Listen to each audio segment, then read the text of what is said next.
te fais la partie 2 des robots concurrents de Tesla et tu verras qu'il y en a un bon paquet qui ont beaucoup d'applications concrètes et que Tesla va sûrement intégrer d'ici les quelques mois et années à venir. Donc on reprend déjà sur Tesla Optimus. Donc là en fait ce qui est intéressant dans cette vidéo c'est qu'on va voir qu'il est en train de trier en fait ce que tu vas lui donner.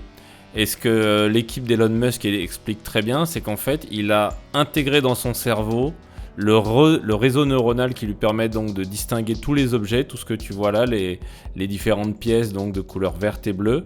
Il arrive à les identifier, à se faire une cartographie mentale de là où elles sont par rapport aux caméras, à positionner sa main dessus pour aller les chercher et les trier. Et là tu vas voir que l'opérateur, bon c'est passé un peu en accéléré là par les images de Tesla, hein, mais tu vas voir que l'opérateur en fait il cherche à le challenger et à chaque fois le robot, c'est impressionnant. Il faut imaginer si tu veux que quand on imprimait les premières imprimantes jet d'encre, ça sortait une page à la minute quand tu voulais imprimer une image. Donc la robotique si tu veux ça s'est accéléré, ça fait que maintenant une imprimante jet d'encre elle te sort une page A4 en 5 secondes. Donc là en fait tout ce qui te passe en accéléré ça pourra largement arriver. Ensuite tu as donc le robot Sanctuary AI qui est un robot canadien et américain. Et là, je t'avoue que c'est vraiment le robot qui a bluffé la planète entière. Donc ça, c'est des images assez récentes où bon bah il fait un tri de pièces. Alors déjà, il faut voir la précision. C'est pas des gros blocs de pièces de Lego type Duplo qu'on a vu pour Optimus. Là, tu remarqueras qu'il est capable d'aller chercher des petits contacteurs, des petites pièces électroniques, à les ramasser et à les positionner donc dans le bac concordant. Il a vraiment une vision, si tu veux, de ce qui... ce robot, si tu veux, c'est un robot qui a non pas misé sur un form factor comme ce que fait Elon Musk, mais ils ont misé surtout sur l'intelligence et l'intelligence artificielle qu'il a pour arriver à exécuter les tâches. Donc là, tu vois, tu as le chronomètre, c'est en temps réel. Je te passe une vidéo d'après, et là, tu vas voir, il va carrément être capable d'ouvrir un sac zip. Donc je pense qu'on lui a donné, si tu veux, comme instruction de reconnaître où est la fermeture zip, comment attraper le sac avec de la souplesse, et après il se repositionne dans l'espace selon la situation qui est toujours différente en fait. Et il arrive donc à placer, si tu veux, une petite boule bleue à l'intérieur. J'avoue que cette vidéo, elle est mais incroyable. Je crois pas que c'est en accéléré là, tu vois, les secondes elles passent normalement, donc c'est même pas en accéléré. Mais imagine-toi si tu veux, demain, sur un facteur x2, x5, il serait capable de faire des trucs que même un humain n'imagine pas, même un humain avec des dextérité incroyable ne peut pas faire. Il faut imaginer, si tu veux, que la robotique c'est comme l'informatique, si tu veux, une fois que tu as placé un degré de précision et que en plus tu as des composants électroniques qui suivent, après tu n'as plus qu'à itérer. Ça c'est une ancienne version à eux. Et là, bah, direct en fait, tu vois que bon bah déjà, alors là c'était il y a 1 an apparemment, donc c'était pas si vieux. Et il va réussir à saisir cette pince à épiler. Donc si tu veux, Elon Musk, lui, en fait, tout ça, il l'a suivi. Quand il a lancé son robot, en fait, t'as l'impression que toute la Terre entière découvrait la robotique humanoïde. Bon, on avait quand même vu Boston Dynamics, mais découvrait un robot plus avec un form factor, on va dire, d'humain classique, pas une machine qui ressemble un peu à une bestiole, mais vraiment un vrai humain. Sauf qu'en fait, ce qu'il t'a pas dit, Elon Musk, c'est que toutes ces sociétés... Et notamment, il y en a, alors j'ai pas compté, mais il doit y en avoir au moins une bonne dizaine, vingtaine aux États-Unis qui ont des robots au point. Eh bien, il les regardait déjà faire. Et Elon Musk, il regardait tout ça, et quand il a annoncé il y a 2 ans son robot, il était déjà absolument certain que il arriverait très rapidement à rattraper le retard. Il faut savoir aussi que les boîtes américaines, et notamment en Californie, tu as des clauses de non-concurrence qui sont quasiment inexistantes ou très faibles. Donc tu peux facilement aller débaucher en fait dans une société, si tu veux, de développement, en leur disant moi je m'appelle Elon Musk, j'attire des talents, j'ai beaucoup plus d'investissement, on va aller plus vite, et que c'est comme ça qu'ils rapatrient beaucoup de talents qui étaient déjà dans des sociétés comme tu peux le voir. Ça par contre c'est une société japonaise, c'est très connu, c'est Toyota, mais ils font pas une publicité énorme sur ce robot là. Ce robot-là, il est plutôt assez discret. Ils en ont pas trop fait de pub par rapport à ce qu'avait fait Honda avec le fameux Asimo que je te montrais dans la vidéo dernière. Là, franchement, on n'en a pas entendu beaucoup parler. Celui-là, là encore, si j'avais pas commencé à fouiner, je crois que je serais complètement passé à côté. Alors, du point de vue mécanique, là encore, c'est un robot qui est plutôt réussi. Mais tu remarqueras qu'il a un form factor gigantesque. Tout ça, c'est à cause, en fait, si tu veux, c'est qu'ils utilisent des moteurs brushless sur chaque articulation. Tu peux les voir, en fait, tu les vois bien là, les articulations. Et à chaque fois, tu vois, s'il y a un arrondi, c'est qu'il y a un moteur brushless, c'est-à-dire que c'est un moteur rotatif. Et ce qu'a fait Elon Musk, le génie qu'il a eu, c'est qu'il a refait, si tu veux, non pas des moteurs, mais des vérins avec la même technologie. Donc ça existait déjà, mais il l'a amélioré. Et lui, c'est une technologie brushless, mais linéaire. Donc si tu veux, c'est un vérin, en fait, mu électriquement. Et là, en fait, ça, tu vois, ça leur donne tout de suite un encombrement qui passe moins bien tout de suite. C'est-à-dire que là, en fait, quand on voit un robot comme ça, c'est vrai que bon, ceci dit, il est sexy, il est quand même assez réussi. Et puis quand même, il a une bonne dextérité, hein, il a une bonne souplesse. Mais alors faut savoir que ça quand même ça pèse très lourd hein, quand tu additionnes comme ça, parce que chaque moteur contient des aimants qu'on appelle des aimants néodymes, et un aimant néodyme c'est un poids de fou quoi. C'est-à-dire que il y a tout un tas d'aimants à l'intérieur de chaque moteur, et le poids de chaque moteur, tu vois, à chaque articulation là, donc genou, le début des jambes, les hanches, après les articulations au niveau des bras, enfin tu vois, un truc de dingue. Ce que je voulais te montrer néanmoins, donc il arrive à faire du tri. Au début j'ai passé un petit peu sous silence, mais là tu le vois en fait, il est piloté par un opérateur en VR, donc ça c'est quelque chose qui se développe pas mal. Hein. Aujourd'hui les constructeurs imaginent très bien qu'on pourra avoir un robot si tu veux, dans un futur assez proche. Tu pourrais laisser un robot chez toi, et puis le robot, bon bah voilà, il s'occupe de donner à bouffer au chat et tout, et puis tu peux le dépanner, c'est-à-dire que tu peux prendre le contrôle à distance et le piloter en VR, le robot qui est chez toi, pendant que tu es en vacances, imaginons, tu vois. Donc ça c'est un des usages, mais bon, on sait pas ce qui va exploser en premier comme usage. Là tu le revois en manipulation en VR. Là voilà, il va faire tourner la tête. Donc ça c'est un robot donc de Toyota. Toyota croit à fond en ça. Là la vidéo que je te montre date quand même de 2017. Hein. Ça va faire bientôt 7 ans. L'année prochaine ça fera 7 ans. Alors là je l'ai mis exprès en accéléré, mais regarde ça. Moi ça m'a laissé bouche bée. Je te l'ai mis en accéléré si tu veux pour que tu vois à quoi on peut arriver demain. Et clairement, le robot, si tu veux, la préhension qu'il a de l'outil Bosch là. Alors, a priori, il arrive à percer donc un petit muret en parpaing, si je me trompe pas, à tenir l'aspirateur. Et je te l'ai mis en vitesse, je crois que j'ai fait du x2 là. Mais c'est impressionnant, c'est quand même impressionnant. C'est-à-dire que tu imagines demain, tu veux faire des tâches répétitives pour de la construction, tout ce qui est bâtiment. Imagine tous ces robots qui vont venir aider l'être humain.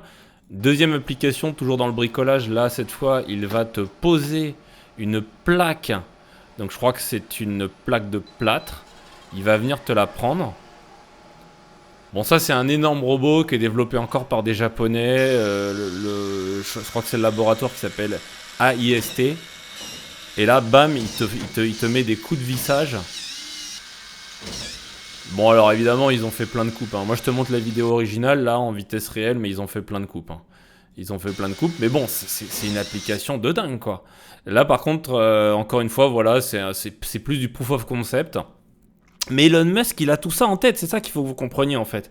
C'est-à-dire que à aucun moment Elon Musk s'est dit je vais lancer un robot parce que je vais faire un robot. Elon Musk il a regardé tout ce qui existait déjà, et ce que je suis en train de te montrer. Et donc il sait que demain son robot il fera très bien ce que tu viens de voir. Autre application que j'ai repassé à nouveau en accéléré, là je suis en 1.5. Et là en fait son objectif à ce robot, donc toujours avec de l'intelligence artificielle, toujours en se repérant les pièces dans l'espace, avec ses caméras, je crois qu'il a pris un module de Kinect là en haut tu vois. Donc là c'est encore une fois c'est de la recherche. Et ça date d'il y a 4 ans ça. Et là, tu vas voir, en fait, il est en train de rechercher. Donc, je crois qu'on a une caméra, on va pouvoir voir. Et bah, il trouve finalement, tu vois, l'assemblage, malgré quelques petits balbutiements. On va le voir refaire là. Et ça, faut voir qu'en fait, c'est des mecs, si tu veux, tous ces talents, tous les réseaux neuronaux qu'il y a derrière, le deep learning, l'apprentissage, c'est quelque chose que tu vas pouvoir répliquer dans tous les robots qui existeront demain.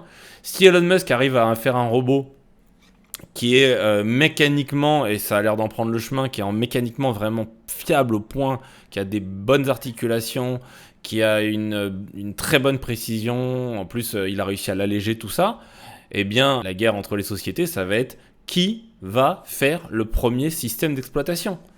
Et le système d'exploitation, ça intègre toutes ces routines pour arriver à repérer les objets dans l'espace, arriver à apprendre comment est l'espace, qu'est-ce qu'il en est. Je sais qu'on voulait déjà donner à ChatGPT, alors je sais plus où ils en sont, il faudra que je regarde, tout YouTube. L'idée c'est que tu donnes à ChatGPT tout YouTube, avec tous les commentaires qui vont avec, parce que le but c'est qu'ils comprennent ce qu'ils voient, ça correspond à quoi, pour se figurer, pour se faire une représentation dans un réseau d'apprentissage profond, un deep learning, de l'espace et de l'espace dans lequel toi, moi, on est né, on a grandi et on a pris des réflexes assez similaires. Alors je mettrai un petit bémol à ça parce que je ne suis pas certain que ce domaine de recherche du deep learning permette d'arriver à ça aussi rapidement. Là, il est en train de prendre une feuille de papier. Et donc, bon, ça paraît comme ça tout con, sauf que tu remarqueras que la feuille, il la passe d'une main à l'autre et qu'à aucun moment, il l'a pliée. Et imagine, il faut comprendre si tu veux que quand il a la sensation d'avoir attrapé la feuille dans la main, c'est juste parce qu'elle exerce une minuscule force où elle veut se déplier dans sa main et là, il sait qu'il la tient. Mais il n'a pas rejoint ses deux mains pour la pincer complètement, sinon il aurait fini sûrement par la plier. Et donc, c'est encore une fois, c'est tout un traitement. Toi, ça te paraît complètement con de faire ça et tu te dirais pas un instant « Oh, mais c'est trop dur d'attraper une feuille de papier, comment on fait ?» Mais tu vois bien en fait toute la difficulté. Là, cette vidéo, elle a 7 ans, elle date de 2016. Tu te rends compte un peu, c'est-à-dire que les mecs en 2016 ils recherchaient ça et aujourd'hui t'as pas encore un robot qui attrape une feuille de papier de manière complètement naturelle, mais c'est des domaines si tu veux sur lesquels ils ont avancé, ils continuent d'avancer et je pense qu'Elon Musk lui pour comprendre son projet, c'est qu'il veut se faire en fait un fédérateur de tout ce qui existait. Donc c'est comme le robot que tu viens de voir chez Toyota, celui-là il est piloté par un opérateur VR. Donc ça, ce robot, pareil, il est assez ancien. Bon, cette vidéo, elle est récente néanmoins. Cette vidéo, elle a 6 mois. Mais le robot de la NASA, là, tel que tu le vois, c'est quelque chose qui n'est pas tout nouveau. Donc lui, Elon Musk, ce qu'il veut, si tu veux, c'est fédérer toutes les briques, les briques technologiques qu'il voit à droite à gauche et essayer de les mettre dans un système global qui permettra à son robot, comme ses voitures, même si ces voitures, je sais que c'est pas encore totalement des voitures autonomes, et bien d'arriver à avoir des robots qui comprennent de manière autonome leur espace, l'environnement et tous les objets, pour arriver à s'en saisir, les manipuler. Et ça, c'est une quête qui me paraît beaucoup plus difficile que celle qu'a accomplie à l'époque Bill Gates. Mais Bill Gates, ce qu'il a de point commun avec ce que fait Elon Musk, c'est qu'il a réussi à mettre quasiment tout le monde d'accord. Puisque faut savoir qu'avant Bill Gates, t'avais un tas d'operating systems. T'avais un operating system quasiment par ordinateur qui sortait. Donc t'avais aucune uniformisation, et ça fait que les développeurs, ils étaient complètement enquiquinés. Ils n'arrivaient pas à se dire, tiens, je vais développer un soft, parce qu'à chaque fois, le soft auquel le développeur pensait, il fallait le recoder, si tu veux, pour chaque système d'exploitation. Il n'y avait pas une unification de ça. Là, je dirais que dans les robots, c'est un peu différent. C'est-à-dire que chaque robot, en fait, a sa propre mécanique. Mais moi, ce que je pense, c'est qu'une fois que tu auras un OS et une intelligence, tu pourras la diffuser dans plein de robots. Et celui qui maîtrise cette brique technologique qui est l'intelligence du robot, celui ou ceux, en tout cas, s'ils sont plusieurs, eh bien, il va faire vraiment une société ultra successful. Bon, je dis déjà que Tesla sont quand même successful, mais là, voilà, tu vas arriver à un stade incroyable. Ensuite, très intéressant, ça, c'est des Japonais. Et alors là, en plus, le pire, c'est que ça date d'il y a 12 ans. C'était dans les pas, mais c'est pas la même société, c'est AIST toujours. Celle que je t'ai montré un peu avant, qui faisait d'autres tâches. Là, si tu veux, ils avaient été partis vers un robot plutôt Android, c'est-à-dire qui ressemble vraiment à un humain, mais même avec le visage. Mais le détail n'est pas le visage. Là, ce qui est intéressant, c'est la marche. Et la marche, elle est bluffante. Attends, je te la remonte là. Regarde un petit peu. Ça date de 2011. Et en 2011, tu avais déjà une marche qui, moi, me paraît quasiment proche de la réalité et de la marche humaine. T'es loin de ce que fait maintenant Elon Musk, etc. Même si Elon Musk a du retard par rapport à ça. Mais Elon Musk, il sait qu'il veut arriver à ça. Il le convoite très bien. Donc c'est intéressant de voir ce qu'ils étaient capables de faire dans un robot qui a une taille tout à fait, voilà. Enfin là en l'occurrence c'est plutôt un petit form factor, petite nana, très fine. Mais ça marche. Ils avaient fait un clip qui avait fait à l'époque un gros buzz. Tu la voyais en fait pseudo danser au milieu d'autres danseuses réelles et ça avait fait un petit buzz. On arrive sur la partie que moi je trouve un petit peu gênante. Bah, c'est ce fameux robot, si tu veux, de Hanson Robotics Limited. Et là, clairement, on est sur des robots un peu dérangeants. Alors, ce qui est dérangeant, si tu veux, c'est cette espèce de tête qui fait humaine sans être humaine. Et ça, c'est un phénomène que tu connais certainement qui s'appelle la vallée de l'étrange. La vallée de l'étrange, c'est ce phénomène-là. Alors ce phénomène, en fait, il est tout con à comprendre. Si tu veux, sur l'axe des ordonnées, tu as le degré d'affinité et en abscisse l'apparence humaine. Donc au début, tu as un robot type industriel, c'est-à-dire qu'un robot avec un bras comme tu vois dans une usine d'automobile. Et donc c'est un robot qui te fait pas penser à un humain et voilà, bon tu as pas peur, t'es là, bon c'est un robot. Et plus ce robot, si tu veux, il va se rapprocher de ce que fait Elon Musk avec Optimus, c'est-à-dire il va s'arriver à ce point-là où il est très humanoïde, il ressemble à un robot humain, il a des gestes d'humain, il a une démarche d'humain, etc. Plus tu vas en fait augmenter ton degré d'affinité en réalité, c'est-à-dire que tu vas trouver que c'est ton semblable. Si jamais il tombe par exemple, ce robot, eh bien le fait de le voir tomber par terre, le robot Optimus par exemple, tu te dis waouh, t'as un petit malaise parce qu'en fait tu te dis ah merde, c'est un espèce de, c'est pas un humain mais bon bref, c'est une forme humaine qui est tombée à terre et tu vas peut-être voilà te dire, s'il est à côté de toi, tu vas peut-être te dire attends, je vais l'aider à le redresser. Donc il y a une espèce d'affinité qui se crée comme ça avec la machine quand elle ressemble beaucoup à un humain. Mais ce qu'ils expliquent en fait, c'est que la courbe en fait arrête de progresser vers le haut et tombe dans une abysse quand tu as une ressemblance qui te fait penser à un visage d'humain très proche d'un visage d'humain, mais qui n'est pas un visage d'humain, qui feint d'être un visage d'humain. Et tu tombes dans ce qu'on appelle la vallée de l'étrange, puisqu'en fait, dans ton cerveau, tu as énormément de neurones qui sont là pour coder et décrypter les visages, et reconnaître la forme des yeux, la forme du nez, de la bouche, etc., mais surtout les expressions, c'est-à-dire quels sont les traits du visage. Beaucoup d'humains, enfin le règne humain est très très fort pour décrypter un visage. Si t'as une tête voilà, fatiguée, si t'as une tête énervée, dépitée, etc., c'est des choses qui se reconnaissent aussi bien que si t'es joyeux, enjoué, etc. Bon. Et dans la vallée de l'étrange, eh ben, la robotique pour l'instant est très mauvaise puisqu'elle est en plein dans ça se rapproche mais c'est pas. Et du coup ça donne ça et là t'as envie de te barrer en courant quoi. Quand tu vois ça, tu as peur. Ce qui est intéressant néanmoins, si tu veux, si tu regardes de près, c'est quand même tout ce qu'ils ont mis comme effort pour la partie robotique, puisqu'ils ont quand même commencé à lui faire des vraies mains, les doigts, les bras, et pour le coup ils sont...